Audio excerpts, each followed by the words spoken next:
Cours extrait de physique-chimie, première spécialité aux éditions Le Livre Scolaire sur le modèle de la lumière, modèle ondulatoire et corpusculaire. On parlera de la dualité onde-corpuscule puisque la lumière peut tantôt être modélisée par une onde et tantôt être modélisée par un corpuscule qu'on va appeler le photon. Modèle ondulatoire de la lumière. Alors, les scientifiques du XVIIe et XVIIIe siècle, 17 et 19e siècle, dont Huygens, Thomas Young, Fresnel, ont étudié la lumière et notamment les phénomènes d'interférence et de diffraction qui ne peuvent être expliqués simplement que si l'on considère que la lumière est une onde. La question était en débat il y a très longtemps. Par exemple, Newton pensait que c'était plutôt des petits corpuscules, mais ces expériences ont fait basculer l'avis des scientifiques dans leur majorité pour dire que finalement la lumière n'est pas corpusculaire, la lumière est un phénomène ondulatoire. Alors la théorie ondulatoire n'a cessé d'être améliorée et en 1865, James Maxwell finalise le modèle et prédit l'existence et la célérité de l'onde électromagnétique. Et donc à ce moment-là, on se rend compte que les phénomènes électriques, les phénomènes magnétiques ont un lien avec la lumière et que finalement la lumière c'est juste un cas particulier d'une onde électromagnétique qui se propage. Alors c'est quoi une onde électromagnétique qui se propage? C'est un phénomène vibratoire qui se propage dans le vide et dans de nombreux milieux. Et ce qui se propage, ce n'est pas une vibration d'un milieu qui en ferait une onde mécanique, non, c'est la variation, la vibration d'un champ électrique et d'un champ magnétique orthogonaux entre eux et orthogonaux à la direction de propagation, et tout ça se propage à la célérité dans le vide. On peut regarder cette petite vidéo qui pourrait illustrer ce que c'est que la propagation d'une onde électromagnétique. En rouge, ce sont des vecteurs champs électriques et en bleu, ça serait des vecteurs champs magnétiques. Et en fait, quand un champ magnétique varie, eh bien, il induit à côté de lui une variation qui induit une variation à côté, qui induit une variation à côté, et tout ça fait que ça se propage. C'est exactement ce que Maxwell a prédit dans sa théorie. Donc, si la lumière est une onde électromagnétique, elle va être caractérisée par une longueur d'onde, donc c'est la régularité, enfin c'est la distance qui sépare deux points qui sont dans le même état concernant le champ électrique ou le champ magnétique, et elle se détermine aussi par sa fréquence qui est l'inverse de la période temporelle, et la période, si on se met à un endroit donné, c'est le temps qui est nécessaire pour que le champ électrique passe d'un état au même état.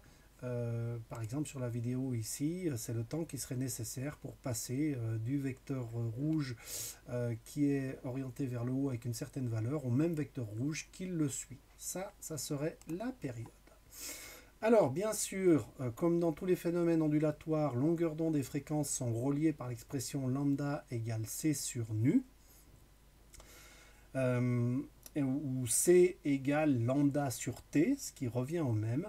Et on peut définir un spectre électromagnétique quand on répertorie toutes les longueurs d'onde et toutes les fréquences disponibles, enfin toutes les fréquences qui existent pour ces ondes électromagnétiques. Alors, l'être humain l'être humain perçoit des sensations visuelles. Nos yeux sont capables de voir ce rayonnement électromagnétique si la longueur d'onde est comprise entre 400 et 800 nanomètres, mais ça n'est qu'une infime partie des ondes électromagnétiques. Il y a beaucoup d'autres domaines. Alors voilà la petite partie du spectre visible. À plus haute fréquence, on va trouver les ultraviolets, puis les rayons X, puis les rayons gamma, qui sont de plus en plus énergétiques et qui peuvent faire de plus en plus de dégâts.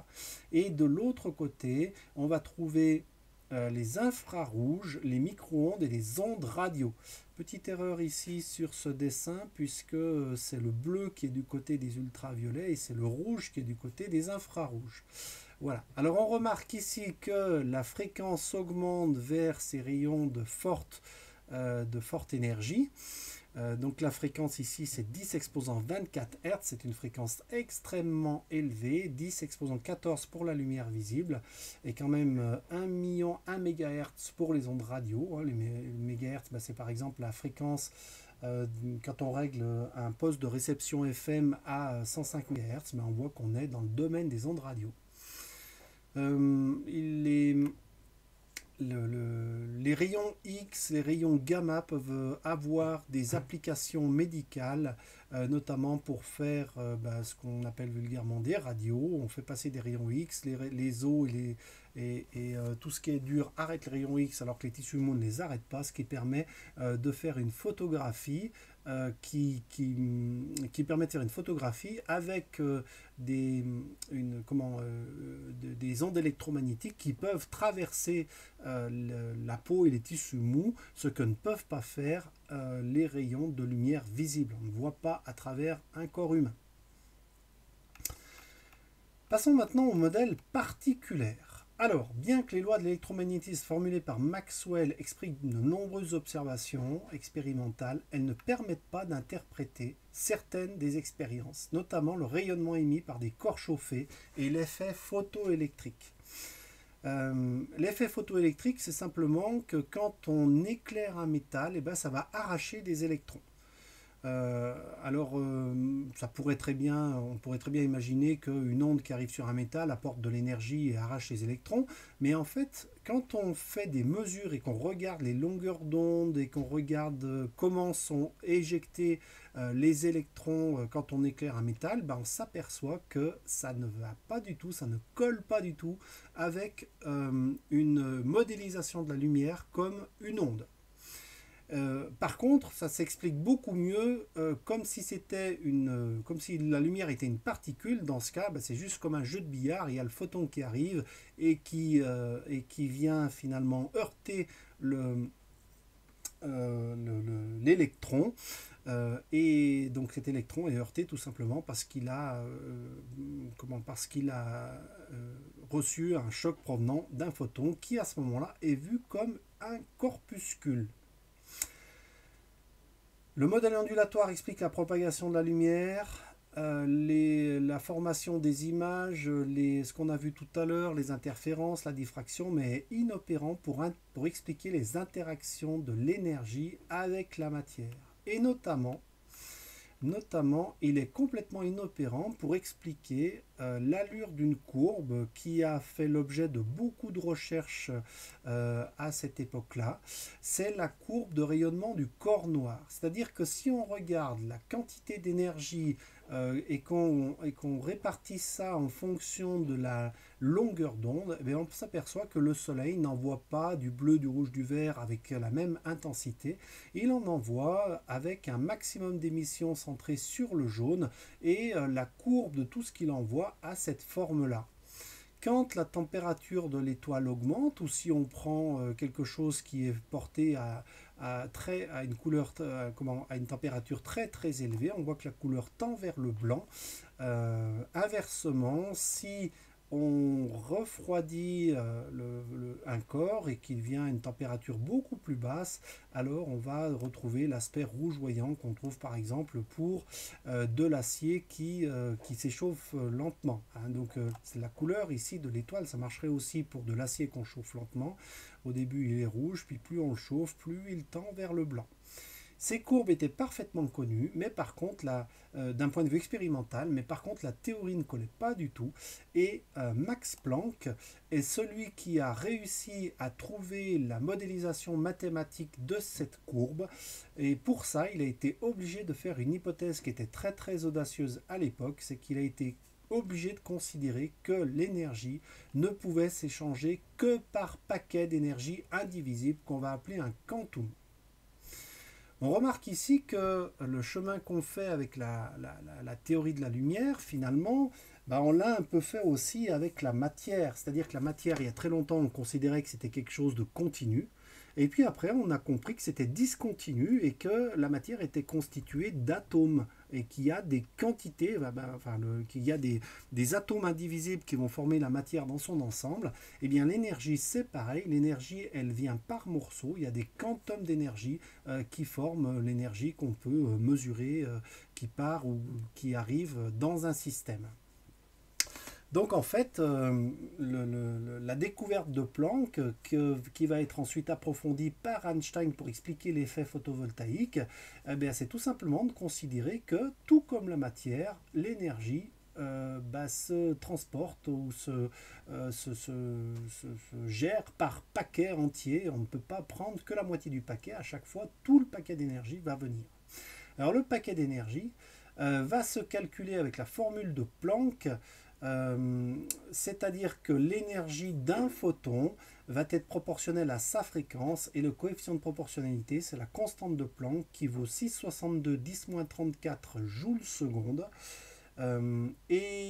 C'est la prise en compte de cette théorie de quantum d'énergie qui va permettre à Einstein d'expliquer l'effet photoélectrique.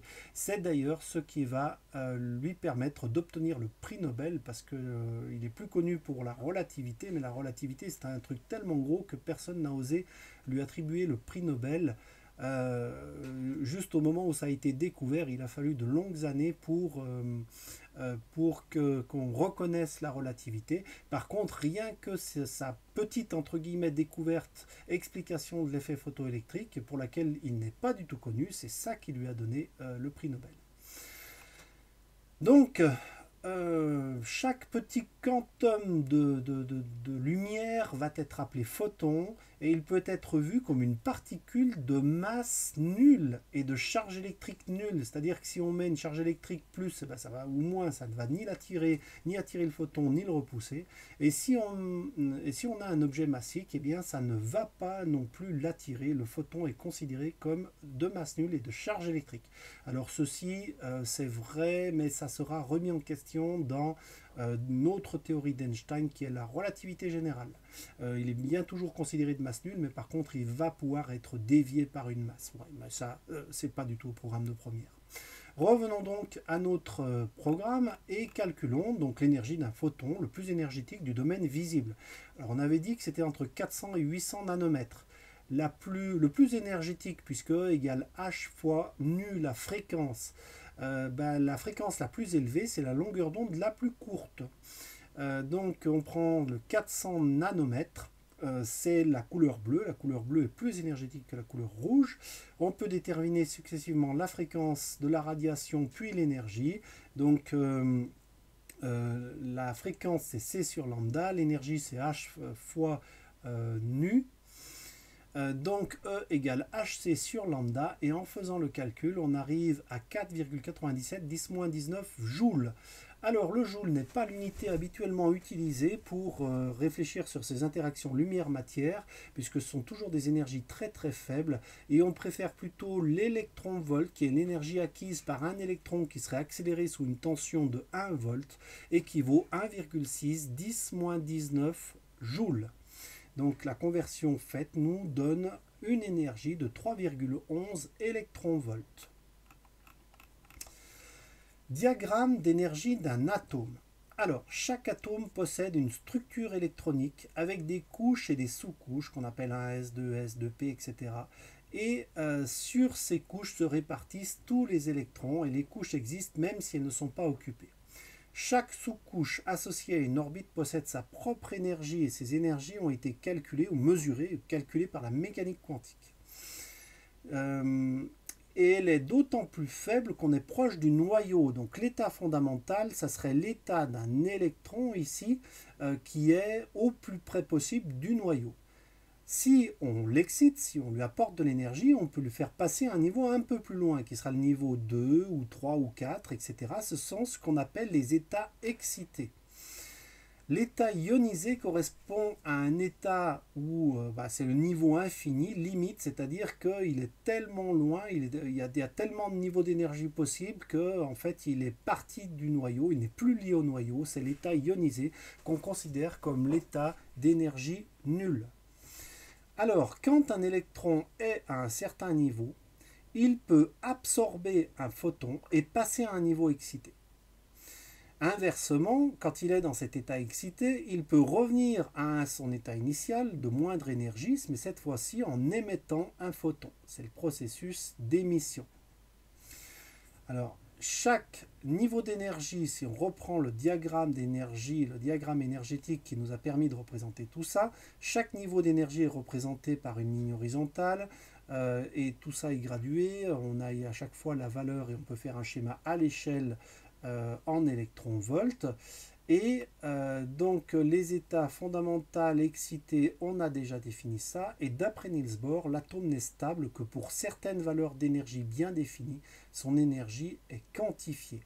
Encore une fois, on retrouve ces notions de quantification, de valeurs qui ne peuvent prendre que... Enfin, de grandeur qui ne peuvent prendre que certaines valeurs caractéristiques, mais pas d'autres. C'est l'irruption de la discontinuité dans la physique qui a posé beaucoup de problèmes conceptuels, enfin qui a fait couler beaucoup d'encre et qui a demandé à beaucoup de physiciens de réfléchir au pourquoi il en est ainsi. Il n'y a pas vraiment de pourquoi, il en est ainsi, c'est comme ça, on doit prendre la nature telle qu'elle est et essayer de trouver des modèles qui permettent d'expliquer ce qui se passe du mieux possible. Alors l'émission ou l'absorption d'un photon, c'est ce qu'on avait dit tout à l'heure, l'énergie d'un atome augmente en absorbant ou en émettant un photon. L'énergie échangée par l'atome possède à ce moment-là une valeur égale à la différence des niveaux d'énergie. C'est ce qu'on avait ici. Si ici on a le niveau E qu'on appelle M et puis ici l'énergie E qu'on appelle N, et bien ici delta E c'est la différence entre ces deux énergies qui va représenter l'énergie liée au photon qui va être absorbé ou émis, et la variation d'énergie de l'atome est égale à l'énergie exactement d'un photon. Alors prenons une autre animation pour expliquer ce qu'il en est. On a ici les niveaux d'énergie du mercure. Donc là pour l'instant l'électron il est dans son niveau fondamental. Et si je le fais passer à un niveau supérieur, eh bien, vous voyez qu'ici, il est passé du niveau fondamental à ce niveau-là. Il est passé de moins 10,56 électronvolts à moins 376 électronvolts. Ce sont les niveaux ici d'énergie initiale et d'énergie finale. Ça fait une variation d'énergie de 6,76 électronvolts qui, quand on applique la formule, permet de voir que ça correspond à une longueur d'onde de 184 nanomètres qui va donc faire un rayonnement ultraviolet qu'on ne va pas voir. Et c'est une absorption parce que l'atome a absorbé de l'énergie, ce qui a permis à l'électron de passer à un état d'énergie supérieur. Maintenant, si on le fait redescendre à un niveau d'énergie inférieur, celui-là par exemple, eh bien, il y a eu émission du photon parce qu'on est passé de moins 374 à moins 4,98. La variation c'est moins 1,24 électronvolts qui correspond à une émission à 1003 nanomètres qui correspond à de l'infrarouge. Voilà. Et donc en cherchant comme ceci deux niveaux d'énergie qui sont séparés par la valeur adéquate. Vous voyez que c'est le cas ici entre valeur adéquate d'énergie, c'est le cas ici entre E5 et E3. Voilà, ici quand je suis dans le niveau d'énergie E3 et que je passe à E5, eh bien l'énergie qui a été absorbée quand on est passé de E3 à E5 ou l'énergie qui a été émise quand on passe de E5 à E3 correspond à une variation d'énergie de 2,27 électronvolts qui donne une longueur d'onde de 548 nanomètres et ça va être dans le visible. Donc quand ceci se produit, eh bien cet atome envoie une lumière rouge que nos yeux peuvent capter, et on va donc dans ce cas voir la matière qui a émis ce mercure, on va le voir dans ce cas émettre du rouge.